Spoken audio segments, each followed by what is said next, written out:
ये लगाते हैं ना तो ऐसा लगता है जैसे मेरे को युद्ध के लिए तैयार कर रहे हैं। गुड मॉर्निंग, कैसे हो सब लोग? याद तो करके आए हो? बंद करेंगे सब, बंद करो भाई, बंद करो और बोलना शुरू करो। वर्टिकल कॉलम के फॉर्मूला बताने हैं, सबके लिए सेम क्वेश्चन है, कुछ ही नहीं बताना। वर्टिकल कॉलम के फॉर्मूला लिखे ना अपने, बोलना शुरू करेंगे आप।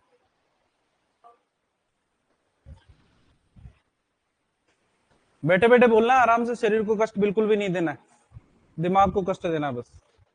बोलेंगे गाय का।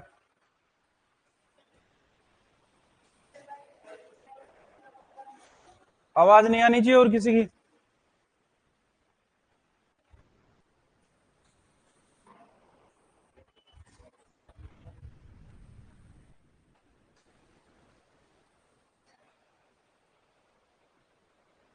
चलो, कईयों को शिकायत रहती है कि मेरी शक्ल देख के भूल जाते हैं, तो मैं इधर मुंह कर लेता हूँ। बोल दो। नहीं देख रहा, चलो मैं जोर से बोल दो, कानों तक आवाज आ जानी चाहिए बस। गाय के लिए बताओगे सर? सर्वाइकल 7, थोरेसिक 13,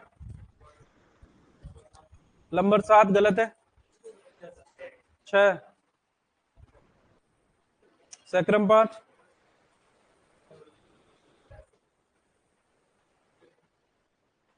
कॉक्सिजियल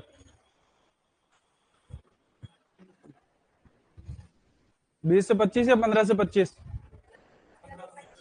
और एवरेज कितना मानेंगे? तो याद तो तेरे को गाय का नहीं है, अगर मैं पूछ लू घोड़े का तो फिर। नेक्स्ट, घोड़े का बताएंगे सर।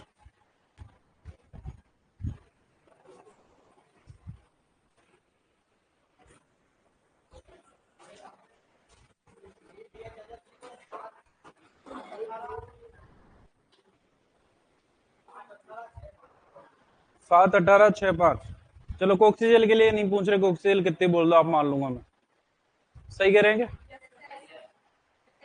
अरे जिससे पूछा जाएगा वही जवाब देगा।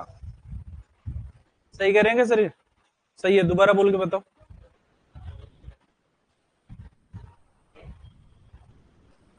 सेक्रल 3 किस में होती है सर? सेक्रल 3 जिससे बोलेगा ना उसी को जवाब देना है। सेक्रम 3 भी होती है किसी में?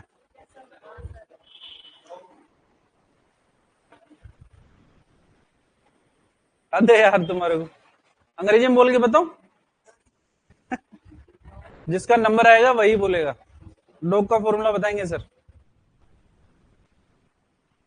सर इतना टाइम नहीं है, 1 घंटा हो जाएगा ऐसे तो। नेक्स्ट। क्या? अच्छा डेमो क्लास है सर, चलो डेमो ही खराब हो रहा है तुम्हारी वजह से। Next sir. सर्वाइकल 13 कब से होने लगी सर? सर्वाइकल 13 दोस्त है क्या तेरा ये? है? जानते हैं क्या? नहीं है। Cervical 7, thoracic 13, lumbar 6, कोक्सीजल 3। कोक्सीजल 3 होगी क्या सर? कोक्सीजियल, सैक्रम 3 और कोक्सीजल 20। सही कह रहे हैं क्या? दोबारा बोल के बताओ।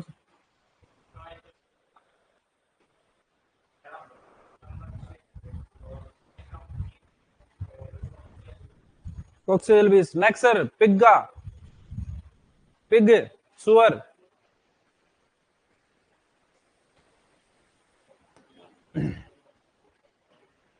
याद किए थे सर?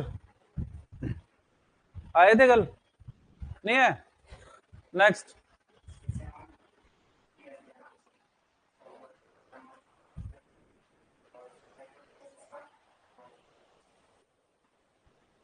कोक्सीजल 5। सर आप कह रहे हैं कि थोड़े से कितनी होती है? 14 से 15, और लंबर? लंबर 6 से 7। सही कह रहे हैं क्या सर? ये सही है, दोबारा बोल के बताओ।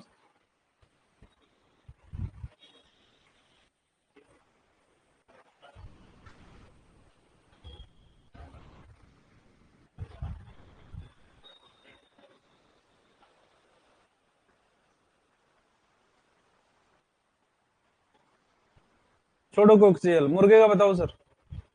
मुर्गा, फाउल का।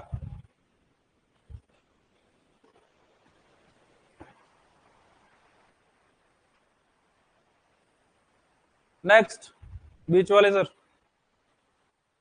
फाउल का वर्टिकल कॉलम का फॉर्मूला बताना है सर। सर्वाइकल 7, सही है क्या? सर्वाइकल 14, थोरेसिक याद किए थे क्या सर? सच बताओ, गाय का मत सुनाओ, फिर गाय का याद किए तो।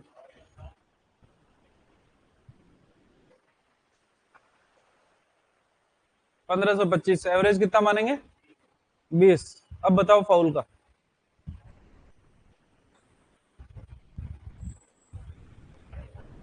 सर्वाइकल 14, थोरेसिक 7, लंबर सैक्रम 14, 4 से 9। वेरी गुड, सही कह रहेंगे सर ये? दोबारा बोल के बताओ सर।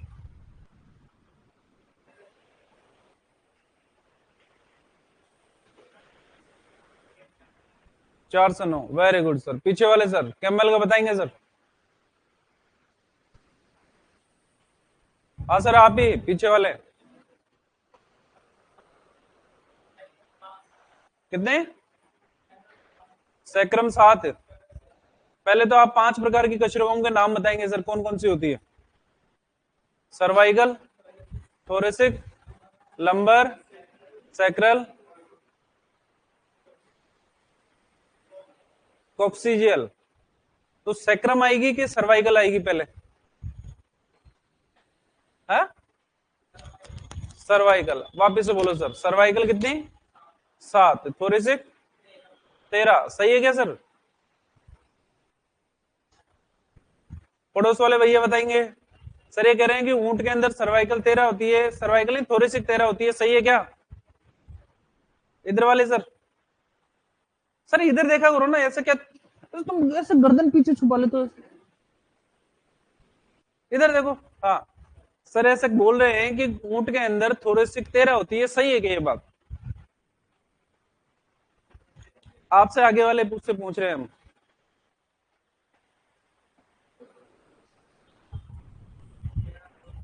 13 14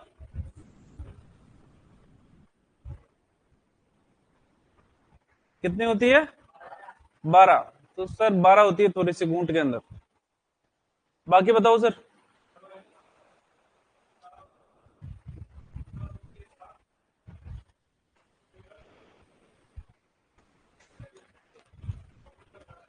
हाँ फॉर्मूला बता दें।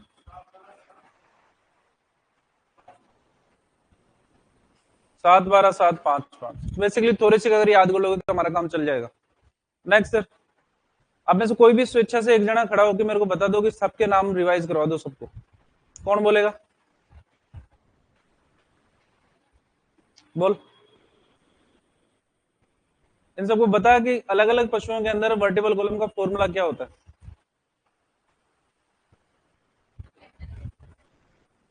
सुनना ही दे रहा है क्या आपको?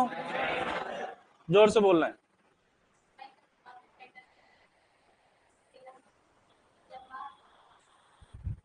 बोलते जा, सुन रहे हैं?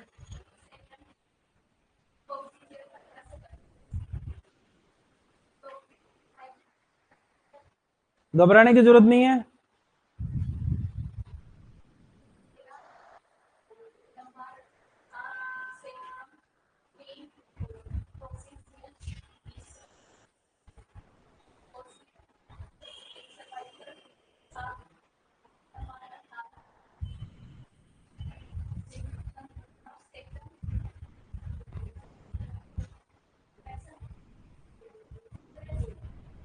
कैसे ही बोल दे, मैं समझ जाऊंगा।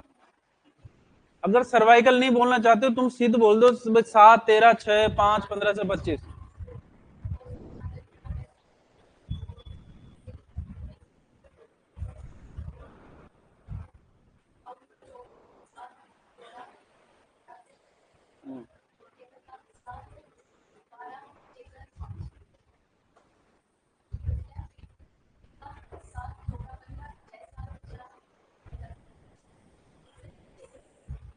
Very good.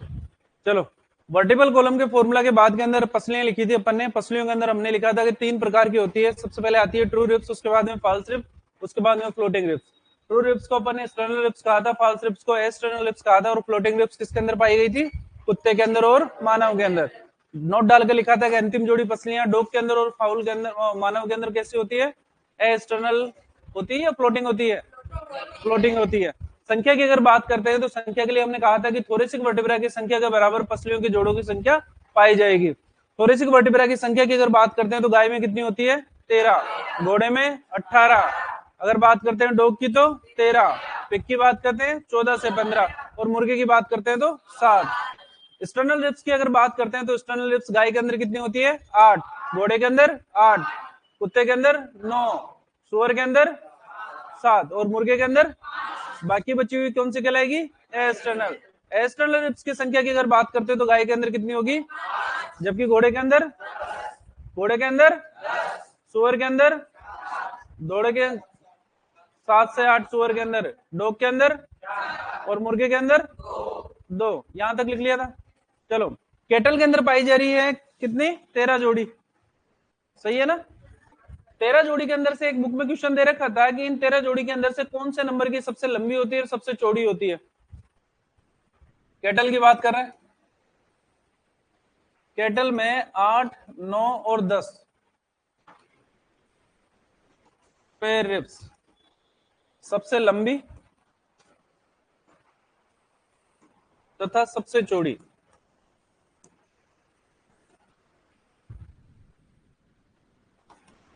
होती है। कौन कौन से नंबर की? 8वें नंबर की, 9वें नंबर की और 10वीं। कौन से नंबर में से? जो 13 नंबर हैं 1 से लेकर 13 तक में। मुर्गी जी की अगर बात करते हैं, फाउल की अगर बात करते हैं, तो मुर्गे में कितनी जोड़ी पसलियां हैं? 7। क्रमांक 2 से 6 तक की पसलियों में एक प्रवर्ध पाया जाता है जिसको बोलते हैं अनसीनेट प्रोसेस। कौन सा प्रोसेस? प्रोसेस पाया जाता है।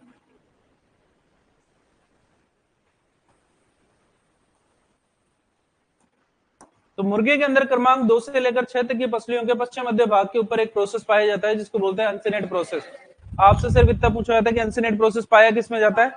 फाउल के अंदर। हमने बता दिया कहां पर पाया जाता है, तो याद करने के अंदर थोड़ी ज्यादा आसानी हो जाएगी। नोट डाल के लिखो, ये नोट डाल के लिखो। केटल में 8, 9 तथा 10वें नंबर की पसलियां, केटल में 8, 9 तथा 10वें नंबर की पसलियां, केटल में 8, 9 तथा 10वें नंबर की पसलियां,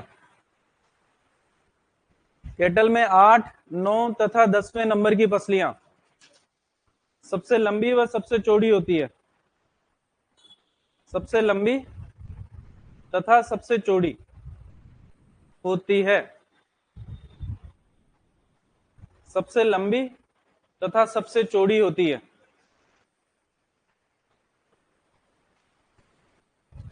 चौड़ी के अंदर च आता है, ध्यान रखना, च से चम्मच, और जोड़ी के अंदर जैसे जहाज, ध्यान रखना।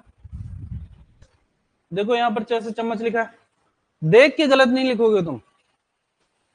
चौड़ी मतलब चौड़ाई में, विड्थ। जोड़ी मतलब पेयर, 2। समझ गए? नेक्स्ट लिखो, नोट डाल के लिखो, नोट डाल के लिखो। मुर्गे में क्रमांक 2 से 6, मुर्गे में क्रमांक 2 से 6, मुर्गे में क्रमांक 2 से 6 तक की पसलियों में अनसिनेट प्रोसेस पाया जाता है। मुर्गे में क्रमांक 2 से 6, यानी कि पहली को छोड़ दो और लास्ट वाली को छोड़ दो, बीच वाली कितनी हो गई? 2 से लेकर 6 तक की पसलियों में अनसिनेट प्रवर्ध पाया जाता है। अनसिनेट प्रोसेस पाया जाता है। अनसिनेट प्रवर्ध पाया जाता है। क्वेश्चन सिंपल सा पूछा जाएगा, अनसिनेट प्रोसेस पाया किसमें जाता है? मुर्गे के अंदर। बस दिक्कत यहां तक किसी को? फिर से कह रहा हूं, total number of pair of reps आप याद रखोगे, आपका लेवल यहीं तक है। एक्सटर्नल एक्सटर्नल कोई नहीं करेगा आपसे। ठीक है, यहां पर पसलियों की बातें होती है हमारी खत्म। हेडिंग डालो स्टर्नम। जी सर। जो कैमल में कौन से प्रकार की मिलेगी, समझाने में क्वेश्चन। एक्सटर्नल एक्सटर्नल कैमल के अंदर बस याद रखना भाई 12 जोड़ी पाई जाती है बस इतना। एक्सटर्नल एक्सटर्नल हमारे से कोई नहीं पूछता। हेडिंग डालो स्टर्नम।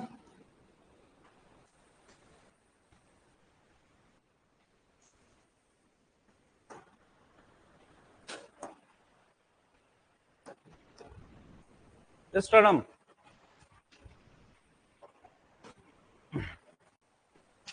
सुनते जाओ इधर, बाद में बहुत लिखोगे।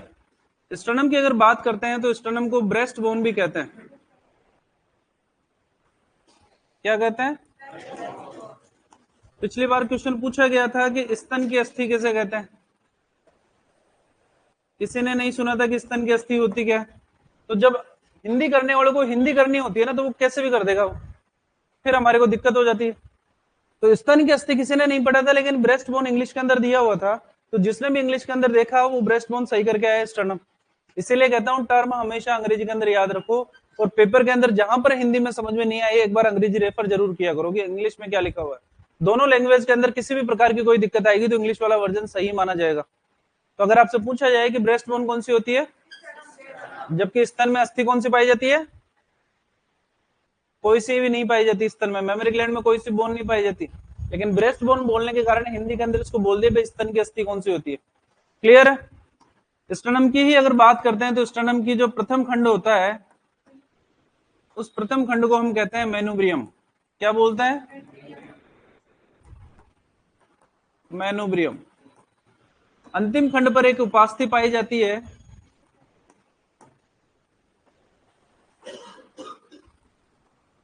उपास्थि।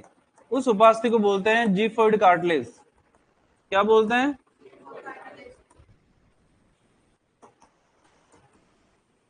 जीफोइड उपास्थि। स्टर्नम खंडों से मिलकर बना होता है, और स्टर्नम के प्रत्येक खंड को हम बोलते हैं स्टर्निब्रा। क्या बोलते हैं?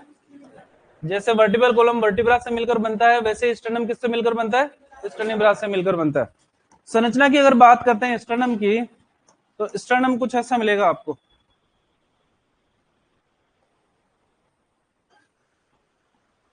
इस प्रकार से, और स्टर्नम के अंदर अलग अलग खंड मिलेंगे आपको इस प्रकार से।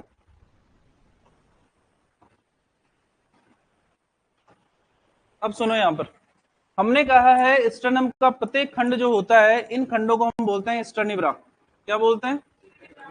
स्टर्निब्रा। हमारे से पूछा था, बुक्स में क्वेश्चन दे रखा है स्टर्निब्रा की संख्या कितनी होती है। संख्या की अगर बात करते हैं तो हमारी जितनी भी एक्सटर्नल रिप्स होती है वो सारे के सारे स्टर्नम से आकर जुड़ती है। लिखा ही है अपन ने, लिखा है ना अपन ने कि एक्सटर्नल रिप्स कौन सी होगी जो स्टर्नम से डायरेक्ट आकर जुड़ेगी, सारी की सारी क्या कहलाएगी? एक्सटर्नल रिप्स कहलाएगी। तो यहां पर उन एक्सटर्नल रिप्स के जुड़ने के लिए बेसिकली खांच पाई जाती है। क्या पाई जाती है? खांच। और इस खांच के अंदर आकर कौन सी रिप्स जुड़ेगी? एक्सटर्नल रिप्स जुड़ेगी। तो जितनी एक्सटर्नल रिप्स होगी वो सारी के सारी स्टर्निब्रा के द्वारा, इन खांच के द्वारा जुड़ी रहेगी, लेकिन लास्ट वाली जो रिब होगी बेसिकली वो रिब जुड़ी रहेगी इससे, जिसको बोलते हैं जीफोइड कार्टिलेज। क्या बोलते हैं? जीफोइड कार्टिलेज। जो प्रथम खंड होगा फर्स्ट नंबर वाला, इसको अपन ने कहा है मैनुब्रियम। क्या नाम दिया है? मैनुब्रियम। हमारे से पूछा जाता है स्टर्निब्रा की संख्या कितनी होती है। कैटल की अगर बात करते हैं तो कैटल में एक्सटर्नल रिप्स की संख्या कितनी होती है? 8 होती है, पता ही है सबको। 8 एक्सटर्नल 5 एक्सटर्नल, टोटल कितनी? 13 पेयर हो गई हमारे पास में। तो 8 के अंदर से 7 तो बेसिकली किससे आकर जुड़ेगी? इन स्टर्निब्रा से आकर जुड़ेगी, और 8वें नंबर की किससे जुड़ेगी? जीफोर्ड कार्टिलेज से आकर जुड़ेगी। तो स्टर्निब्रा की संख्या इसके अंदर कितनी होगी? 7। कितनी होगी? 7, क्योंकि लास्ट वाली किससे आकर जुड़ेगी? जीफोर्ड कार्टिलेज से आकर जुड़ेगी। क्लियर है ये बात? तो क्या मैं ये कह सकता हूं कि जितनी एक्सटर्नल रिप्स की संख्या होगी उससे एक कम स्टर्निब्रा की संख्या हो सकती है? हो सकती है क्या? वो एक कम क्यों? क्योंकि जो लास्ट वाली रहेगी वो किससे आकर जुड़ेगी? जीफोर्ड कार्टिलेज से आकर जुड़ेगी। तो स्टर्निब्रा की संख्या की अगर बात करते हैं,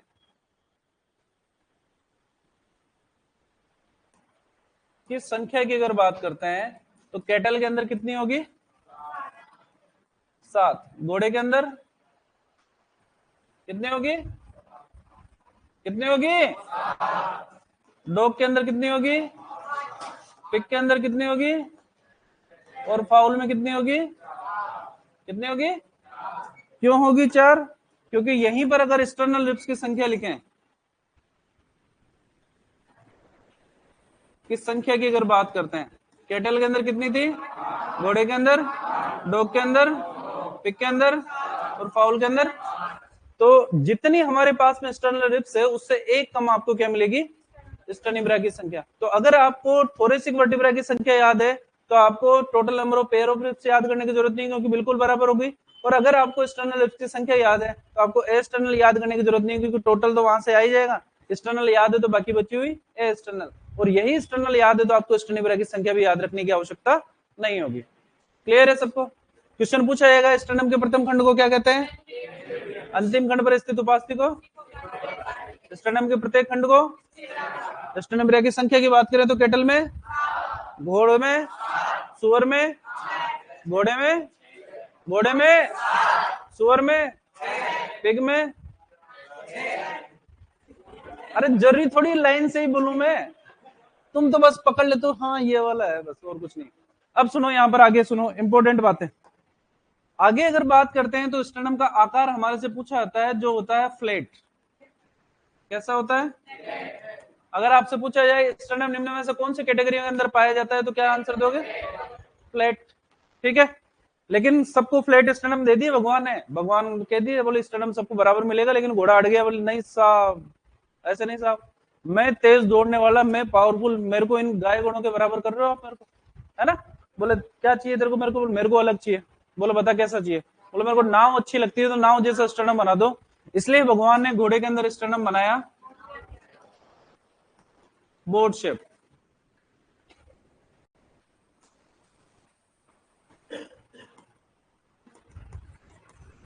कैसा पाया जाता है? नाव की आकृति का। नाव में बैठे हो कभी? क्या करने के लिए? अच्छा, बचपन के अंदर नाव बनाई होगी, ऐसी बनाई होगी अपन ने, ऐसी बनाई थी। अगर इस नाव को सामने की तरफ से देखा जाए तो कुछ ऐसी दिखेगी, ठीक है? पानी के अंदर यहां तक भरी रहती है, इस ऊपर वाला पोर्शन ऊपर रहता है जिसके अंदर आप बैठ जाते हो, ठीक है? अगर इसी नाव को जमीन पे रखना हो, मान लो मेरे को ये जमीन है, तो ये नाव ऐसे कैसे खड़ी रह जाएगी? नहीं, क्यों नहीं खड़ी होगी? क्योंकि नीचे की तरफ यहाँ पर तिकोना भाग है, या तो नाव इधर गिरेगी या फिर नाव इधर गिरेगी एक तरफ। तो घोड़ा स्टर्नम लेके खुश हो गया और सबको दिखा था, फिर आप पूरे दिन के अंदर बोले देखो मेरा स्टर्नम नाव की आकृति का, देखो मेरा स्टर्नम नाव की आकृति का। तुम जानवर, तुम्हारे पास में चपटा स्टर्नम। जानवर ने कहा बोले महाराज ने बना दिया तो बना दिया, अब कर तो क्या सकते हैं, कोई बात नहीं। शाम को हो गई, शाम को सब जानवर अपने अपने घर पे चले गए, सो गए सबके सब। जब घोड़े जी गए कि दिखा दिखू के थक गए थे, बोले अब सोना भी तो पड़ेगा। तो घोड़े जी बैठने के लिए, जैसे ही सोने के लिए नीचे की तरफ बैठे, घोड़े जी या तो इधर गिर जाते या फिर इधर गिर जाते।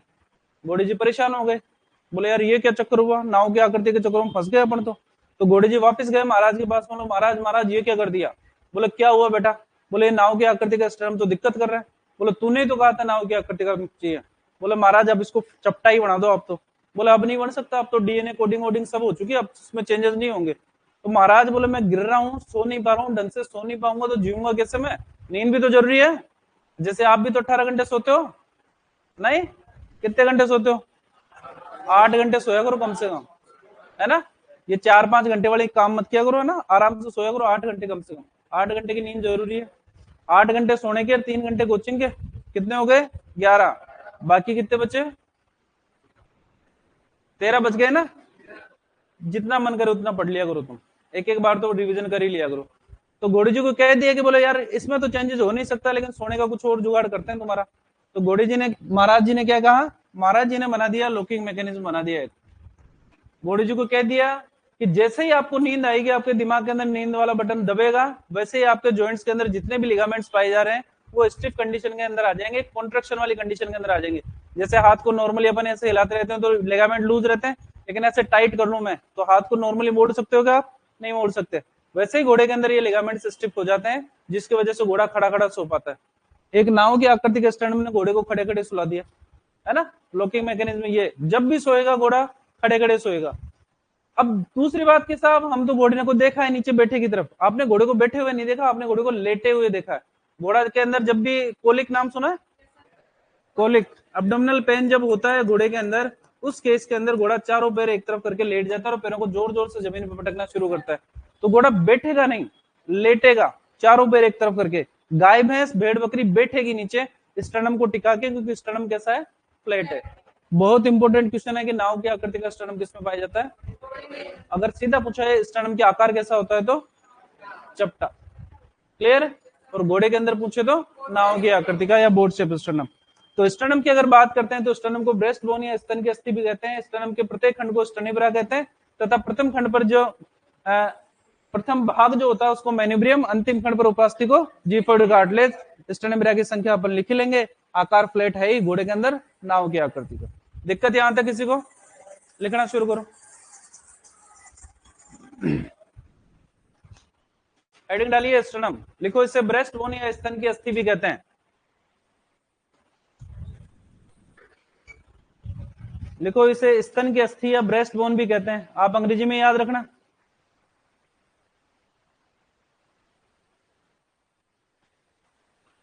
इसे ब्रेस्ट बोन या स्तन की अस्थि भी कहते हैं, इसे ब्रेस्ट बोन या स्तन की अस्थि भी कहते हैं। नेक्स्ट लिखो स्टर्नम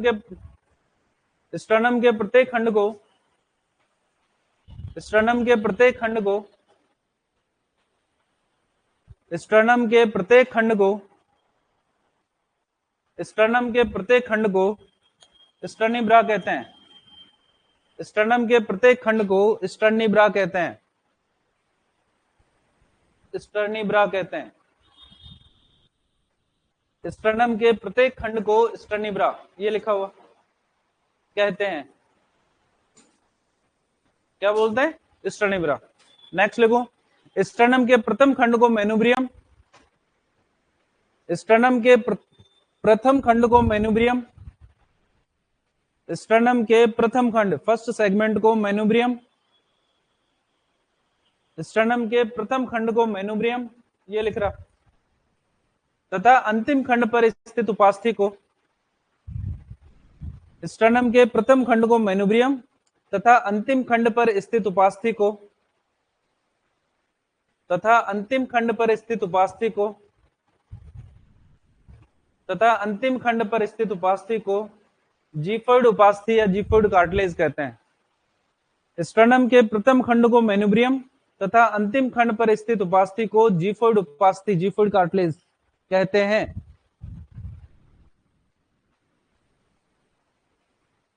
जीफोइड उपास्थि कहते हैं। प्रथम खंड को मैन्यूब्रियम तथा अंतिम खंड पर स्थित उपास्थि को जीफोइड उपास्थि कहते हैं। नेक्स्ट लिखो स्टर्नम का आकार, नेक्स्ट लिखो स्टर्नम का आकार,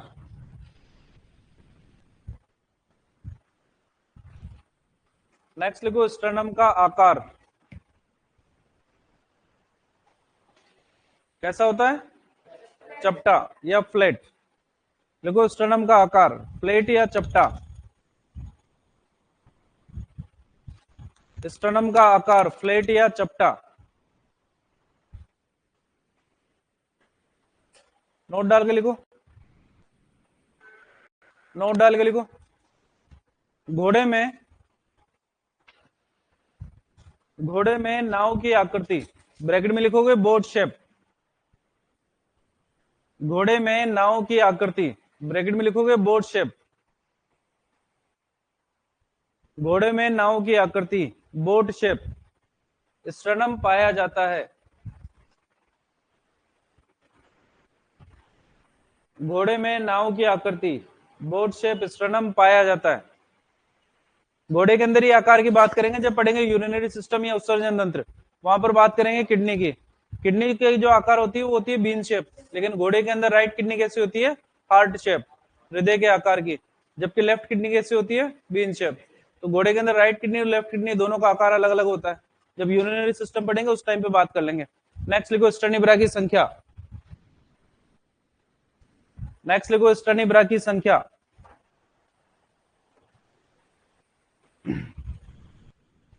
स्टर्निब्रा की संख्या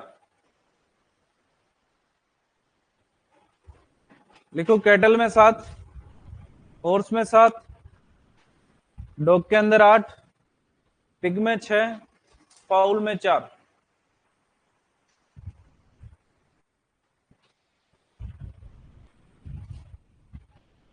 स्टर्निब्रा की संख्या कैटल में 7, हॉर्स में 7, डॉग में 8, पिग में 6, फाउल में 4।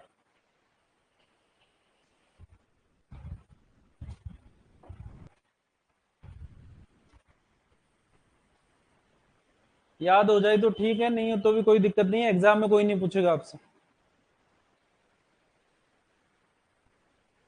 दिक्कत यहां तक है क्या? नहीं, वेरी गुड। चलो, सब कुछ सही सही चल रहा था, लेकिन मुर्गी जी को उड़ना था। पक्षी था ना ये, तो उड़ना था, तो इसको अलग आकार की जरूरत पड़ी। हेडिंग डालो, मुर्गे का स्टर्नम। मुर्गे का स्टर्नम, मुर्गे का स्टर्नम, हेडिंग डालेंगे।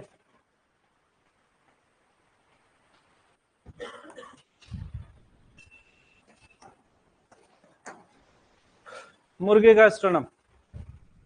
देखो इधर, मुर्गे के स्टर्नम की अगर बात करते हैं तो ये थोड़ा सा अलग चलता है। इस प्रकार से यहां पर इसके अंदर खांच पाई जाएगी, किसके लिए? पसलियों के जुड़ने के लिए।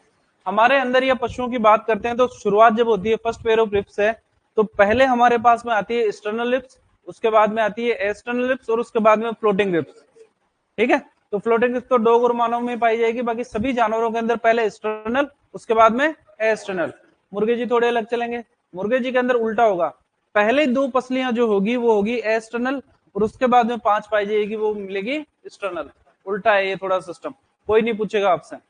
ये मुर्गे के स्टर्नम का आकार होता है। क्वेश्चन पूछा जाता है मुर्गे में स्टर्नम की निचली सतह को क्या कहते हैं? इसको बोलते हैं कील या क्रेस्ट। क्या कहते हैं? कील या क्रेस्ट। मुर्गे में स्टर्नम की तरफ, आगे की तरफ प्रवर्ध पाया जाता है, जिसको बोलते हैं मेटा स्टर्नम। क्या बोलते हैं? क्वेश्चन सिंपल पूछा जाता है कि मेटा स्टर्नम किस में पाया जाता है? मुर्गे के अंदर। किसके अंदर? मुर्गे के अंदर। और मुर्गे के अंदर इस स्टर्नम में नीचे की तरफ यहाँ पर एक प्रवर्ध पाया जाता है, जिसको बोलते हैं रोस्ट्रम। क्या बोलते हैं? रोस्ट्रम। और इस रोस्ट्रम से बेसिकली आकर जुड़ती है फर्क्यूला। एक अस्थि का नाम है जिसको बोलते हैं फर्क्यूला।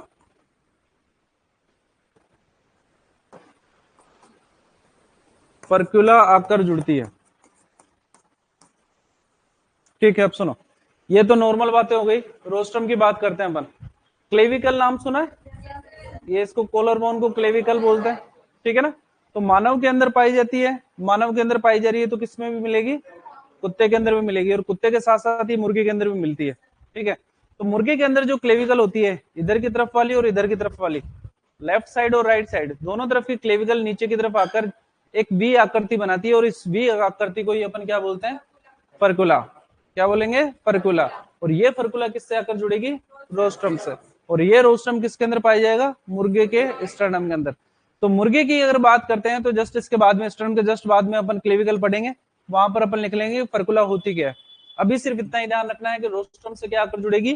फर्कुला आकर जुड़ेगी। स्टर्नम की निचली सतह को क्या बोलेंगे? कील या क्रेस्ट। और आगे की तरफ क्या बोला जाएगा? मेटास्टर्नम। तो मुर्गे के पूरे स्टर्नम को बेसिकली मेटास्टर्नम नहीं बोलते हैं। मुर्गे के अंदर स्टर्नम के आगे की तरफ जो प्रवर्ध पाया जाता है उसी को मेटास्टर्नम बोलते हैं। लेकिन किताबों में लिख रखा है कि मेटास्टर्नम पाया किसमें जाता है? तो मुर्गे के अंदर। क्लियर है? पहले डायग्राम बनाओ।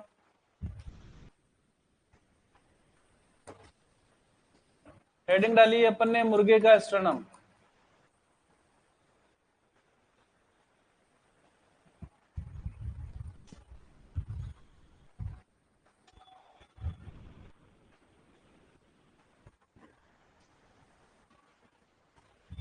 डायग्राम की सुंदरता पे ध्यान कोई नहीं देगा, लेकिन ऐसा जरूर बना लेना कि अपने को समझ में आ जाए।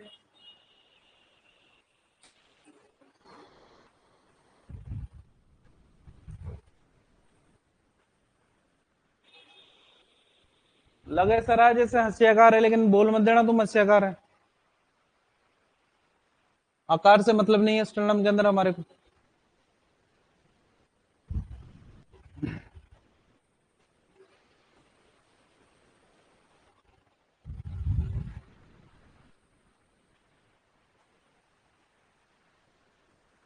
ये जो 4 पार्ट बनाए हैं ये बेसिकली चारों स्टर्निब्रा के लिए है।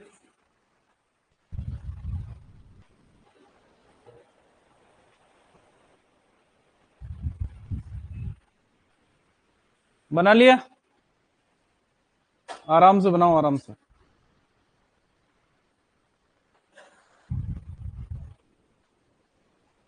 उगम सिंह की बुक के अंदर लिखा हुआ है कि घोड़े के अंदर, घोड़े के स्टर्नम में कील या क्रेस्ट पाया जाता है। गलत है ना?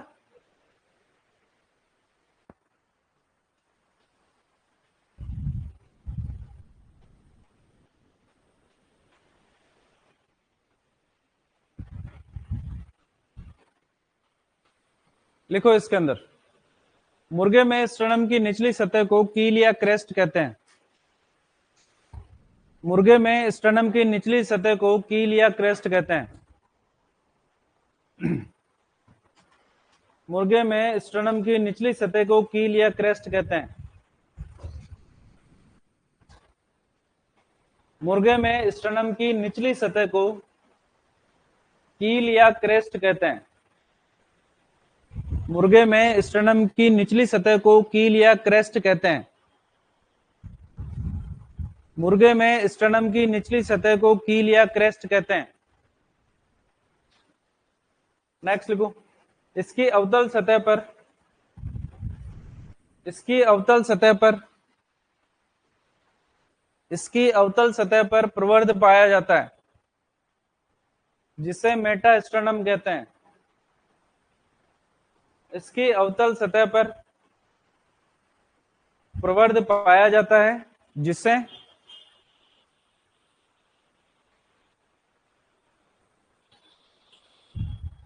इसकी अवतल सतह पर प्रवर्ध पाया जाता है जिसे मेटास्टर्नम कहते हैं।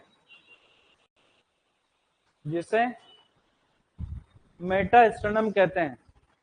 अंडरलाइन करोगे मेटास्टर्नम को, अंडरलाइन करोगे कील या क्रेस्ट को।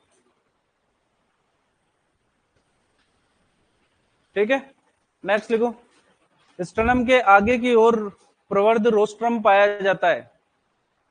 स्टर्नम के आगे की ओर प्रवर्ध रोस्ट्रम पाया जाता है। स्टर्नम के आगे की ओर प्रवर्ध रोस्ट्रम पाया जाता है। स्टर्नम के आगे की ओर प्रवर्ध रोस्ट्रम पाया जाता है। स्टर्नम के आगे की ओर प्रवर्ध रोस्ट्रम पाया जाता है जिससे जिससे परक्यूला आकर जुड़ती है। जिससे परक्यूला आकर जुड़ती है। जिससे परक्यूला आकर जुड़ती है।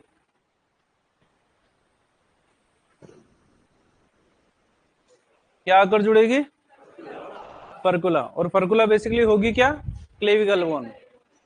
ठीक है, मुर्गे के स्टर्नम की बातें यहां पर होती है खत्म, और स्टर्नम की बातें भी होती है यहां पर खत्म। फ्लैट स्टर्नम सभी जानवरों के अंदर, घोड़े के अंदर नाव की आकृति का, ब्रेस्ट बोन का पाया जाना या ब्रेस्ट बोन बोलना, प्रथम खंड को मेनिब्रियम और अंतिम खंड पर स्थित उपास्थि को जिफोइड कार्टिलेज। इतना याद रखोगे, स्टर्निब्रा की संख्या आपसे कोई भी नहीं पूछेगा। बुक्स में दे रखा है इसलिए लिखवा दिया अपन ने। स्टर्नम के बाद में लिखोगे क्लेविकल।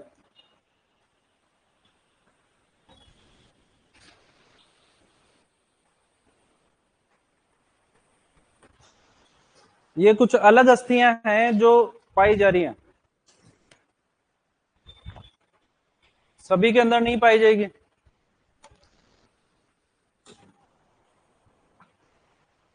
क्लेविकल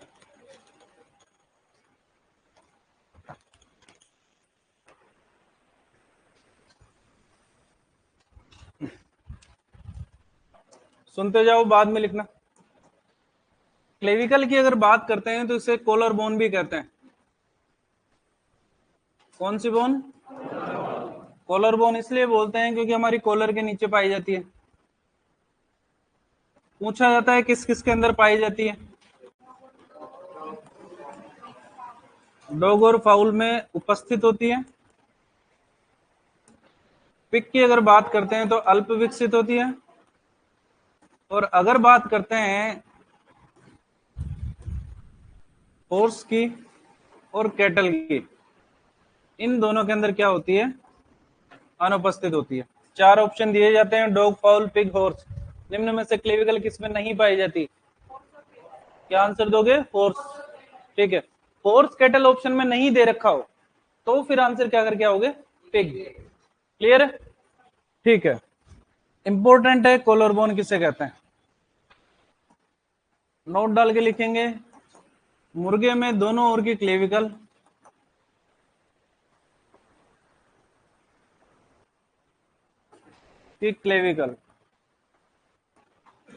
नीचे की ओर मिलकर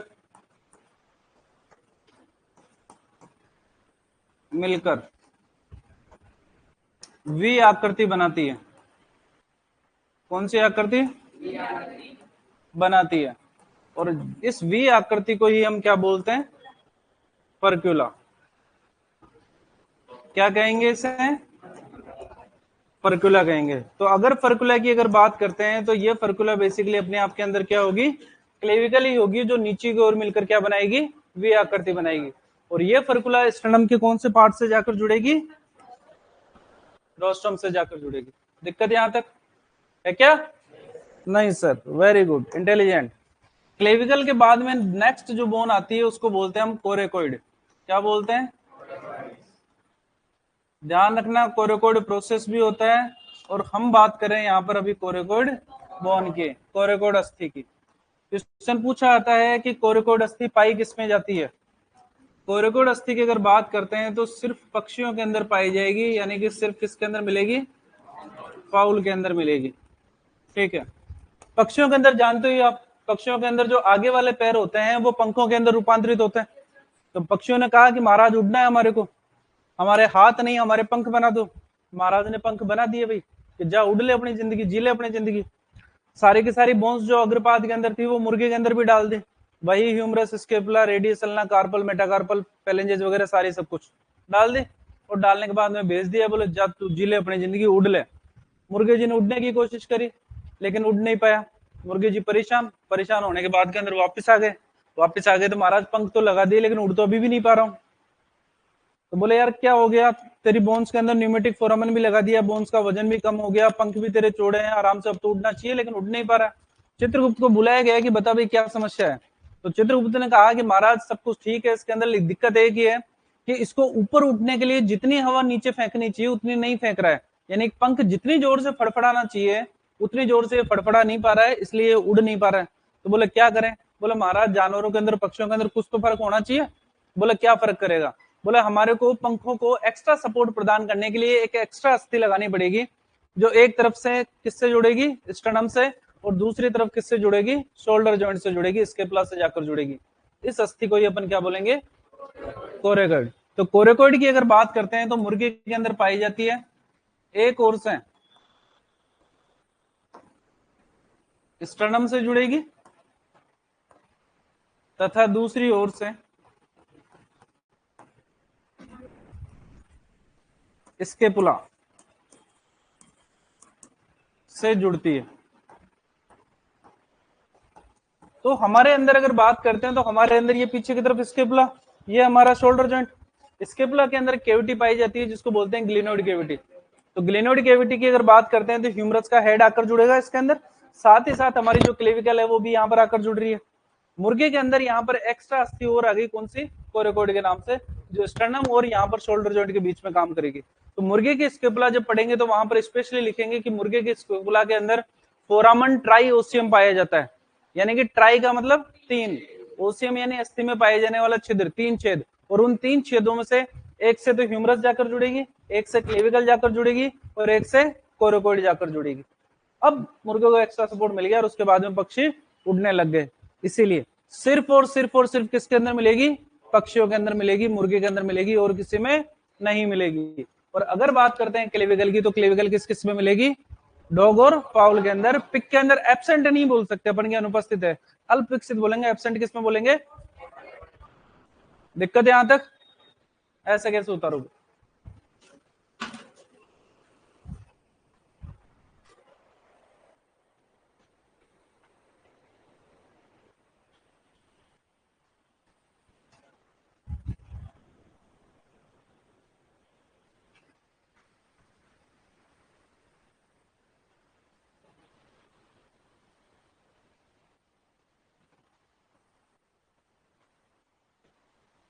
सर कॉलेज वाले तो सुनते ही नहीं है हमारी, वो तो गुरमीत सिंह की बुक को सही मानते हैं। अरे कॉलेज के अंदर क्या किया क्या नहीं किया उसे भूल जाओ तुम तो। अब एग्जाम की बातें है ना, एग्जाम के अंदर जब अगर आपको किसी क्वेश्चन के अंदर मान लो आंसर की पे ऑब्जेक्शन आता है, तो उगम सिंह की बुक मानता है क्या बोर्ड? नहीं मानेगा, वो कहेगा ऑथेंटिक सोर्स लाओ। और किसी बुक में क्या लिखा है उससे फर्क नहीं पड़ता, फर्क पड़ता है कि सही क्या है।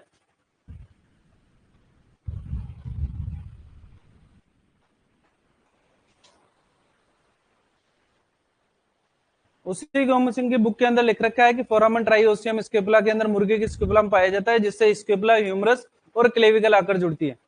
स्केपुला के अंदर ही तो फोरामन ट्राइओसियम, और उसी से वापस स्केपुला भी जुड़ जाएगी क्या? नहीं जुड़ेगी।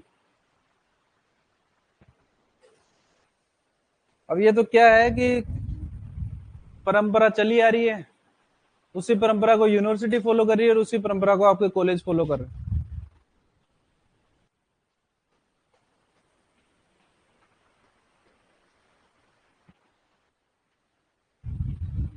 परकुला सिर्फ मुर्गे के अंदर बोलेंगे, क्लेविकल को और किसी के अंदर नहीं बोलेंगे।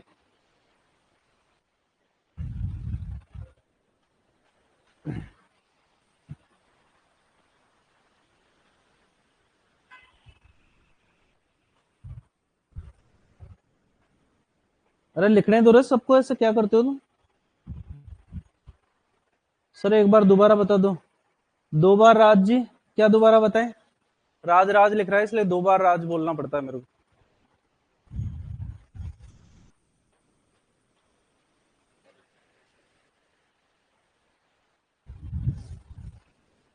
लिख लिए?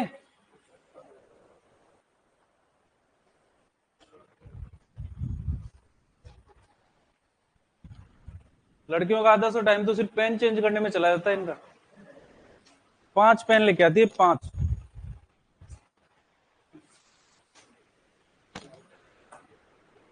है ना, दिखना अच्छा चाहिए पहले, तभी याद होएगा, वरना तो नहीं होएगा। लड़कों में आधे से तो रफ कॉपी में लिखते हो तुम।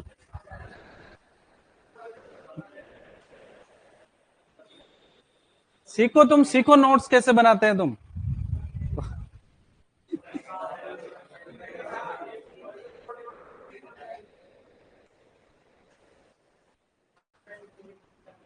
सर भूल जाओ, वक्त खराब चलता है ना, तो रोटी आपको बनानी पड़ सकती है।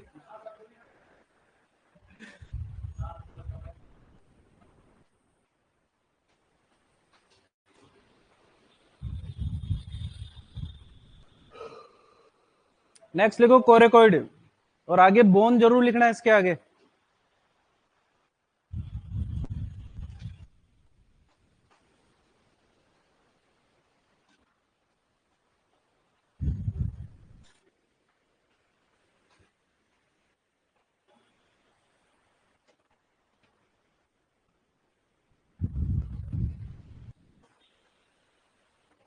तो कंकाल को दो भागों में विभाजित किया था, अक्षय कंकाल और उपांगीय कंकाल। अक्षय कंकाल के 4 भाग थे, कपाल, कपाल, कशुरुकदंड, पसलियां और स्टर्नम। और उपांगीय कंकाल के 2 भाग थे, अग्रपाद की अस्थियां और पश्चपाद की अस्थियां। तो अक्षय कंकाल वाला जो पोर्शन है बेसिकली वो हमारा यहाँ पर होता है खत्म।